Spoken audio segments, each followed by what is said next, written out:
What's going on, everybody? Welcome back to another day in the BrewLab with me, Lone Fox.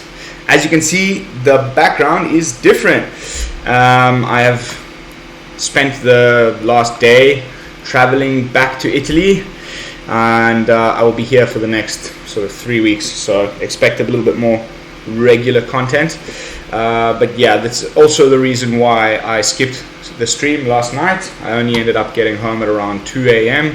after a very long day on the road. I just could not work up the energy to stream for you guys.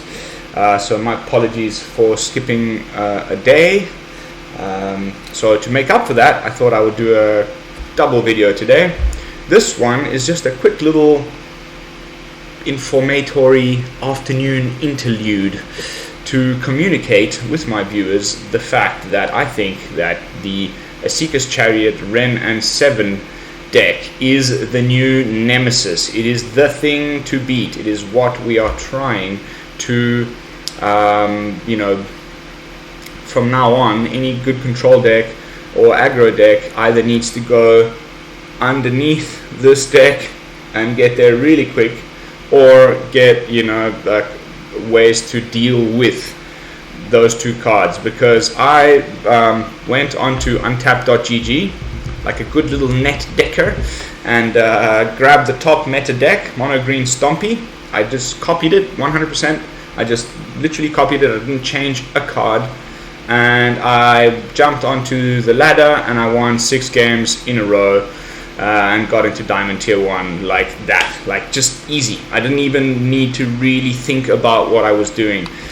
I even played against some of the other really good cards. There was the Selesnya mid-range deck. I played against them. I played against a couple of good control decks. Just a walk in the park.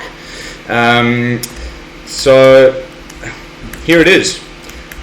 First of all, Diamond 1. I just wanted to have that in the background for this little recording as proof. Okay, this deck is ridiculous. It's not even running much interaction. It's just 4 obs of everything, which is really my kind of deck, because the consistency in your draws is incredibly consistent. You're always going to get what you need every game. I'm calling it Wren's Pussy because of the Pussy Wagon. But as you can see, it's the only card that's a 2 of is the Outland Liberator, which we're using for the mirror match. We can kill the Esika's Chariot, or get rid of, destroy the Esika's Chariot with the Outland Liberator / Frenzied Trap Breaker. But everything else is a 4 of, and it's just 4 Blizzard Brawls, 4 Jaspera Sentinels, 2 Outland Liberators, 4 Ranger Class, 4 Werewolf Pack Leader, the new card Briarbridge Tracker, which for those of you who do not know yet is quickly becoming the new sort of glue card that kind of holds this whole deck together. Because, aside from the top end, which is ridiculous and I'll get to in a moment, but when it ETBs, you create a clue token. If you haven't drawn into your important cards yet, Esika creates a token that's a copy of a target token you control. It doesn't have to be a target token creature. So you can also copy the clue token that Briarbridge Tracker created with Esika. So there's a sneaky little additional way of drawing cards other than just the pack tactics on the Werewolf Pack Leader. Because you can just keep copying those clue tokens and then you can sacrifice them to draw a card. So be aware of that little synergy as well. Then 4 Old Growth Trolls, which is rapidly becoming just such a good card. Who would have thunk? But 4/4 for 3 that dies and makes a token. It just fits the whole deck perfectly. It's such good value for what you're paying. 4/4 Trample for 3 mana on curve that can make a token, can also ramp you if it gets removed. It's just such a good all-rounder, and then you can start copying the token creature that it makes when you do the thing is the same stats as the original. Another 4/4 with Trample, and you can of course copy that token with Esika's Chariot. But that's just like the the meat and potatoes of the deck. But this is the real like cherry on top, right? And everybody knows this. I wouldn't even call it a combo. It's just a like incredibly strong synergy between Wrenn and Seven and Esika's Chariot. You play Esika's Chariot on sometimes turn 3 if you can ramp into it with like Jaspera Sentinel, but more often than not on a turn 4. You then turn 5 you play Wrenn and Seven. You -3, you create a 5/5 tree folk. You crew the Chariot with the tree folk, attack with the Chariot. Hopefully you've got a Rangers class in play. You put a +1/+1 counter on target attacking creature, so you can like grow your Esika's Chariot as it's attacking, which makes it a little bit safer to attack into a bigger board. And then you copy the token from Wrenn and Seven. So by turn 6, you untap with 2 6/6s with reach, plus everything else that you had on the field at that point. It becomes very, very, very, very hard to deal with very, very quickly. Like and what's crazy about it is there's literally just Blizzard Brawl.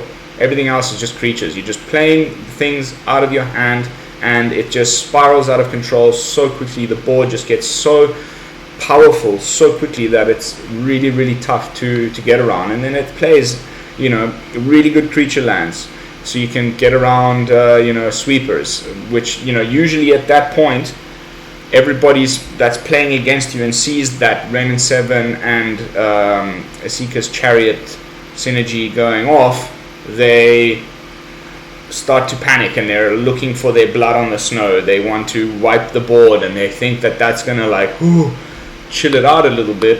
You just untap the next turn. You've probably already gotten them quite low, and then you just pump all your mana into a Lair of the Hydra and win that way.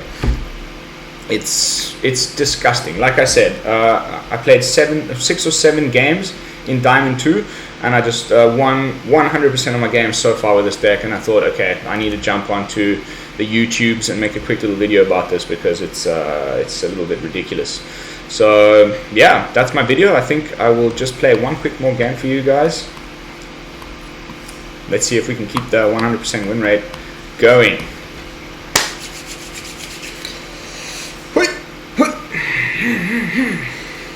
What's up?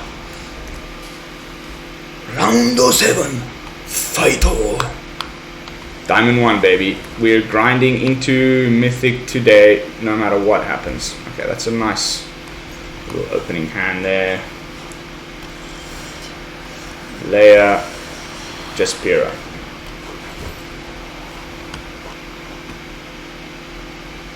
I would love to pick up a Ranger class right now. Okay, that'll do as well.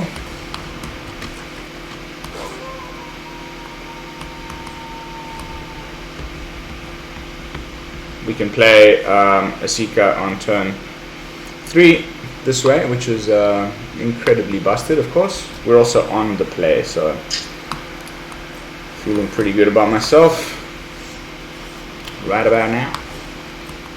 Skadoosh. Pass the turn. Imagine we top deck a Wrenn next turn, just to really seal the deal.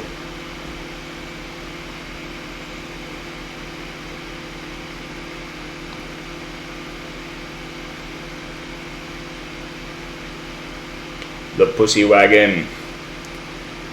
I always had a feeling this card would be a little bit busted when it first dropped in Kaldheim, but it wasn't until now that it really really got super duper busted. And of course the guys over at Wizards of the Coast knew that well in advance. They're often planning sets, here comes a Binding of the Old Gods probably. They were probably planning this because they plan sets like sometimes upwards of 5 years ahead of time.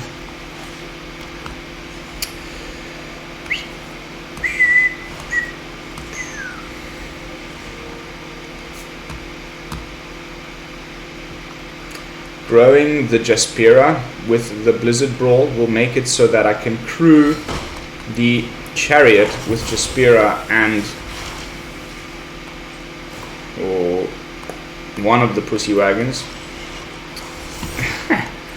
That way, he's probably got something instant speed here. No, great. Just great. And we get to draw a card, and we get to attack him with one of those cats instead of something else. And we get to play a Briarbridge Tracker. Just look at that. Look at that. Okay, the opponent still needs to get another 2 cards before they can Blood on the Snow. Or 2 lands. That's just game.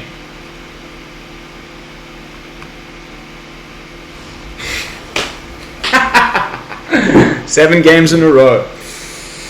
So busted. So that's it. I mean, just a quick short little video, just to highlight this new up-and-comer. It's taking over the best of 1 meta. Lots of people are playing it, and the reason why is obvious. If you want to get into Mythic quick, it's now probably doing better than the mono-white list that's been, you know, popular in the last couple of weeks. To you know, play quick games, get to Mythic fast. I think this one is the new go-to for that type of best of 1, grind lots of games out in a day type of thing.